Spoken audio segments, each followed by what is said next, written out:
I'll move and then I'll come in and I'll start. Okay, so we're going to talk tricep extensions here. This is a really good exercise to challenge the triceps with a shortened range, and also will help encourage people to have good shoulder position and to use their lower traps.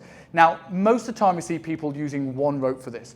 What I encourage, unless you have a really, really narrow lifter, using two is just going to allow things to be a better position. When we're looking at what the triceps do, to get in that short range, we'll really just focus on extending of the elbow. If we're too narrow, we've got to actually think about extending the shoulder up rather than actually just extending the elbow. So if I just get you to do with one rope, slightly forward of the hip, and if you just sort of do a few tricep extensions for me, this is not too bad because Megan's a relatively narrow lifter, but she's got to actually think about pulling that shoulder around as she comes out. She can't just think about this on its own.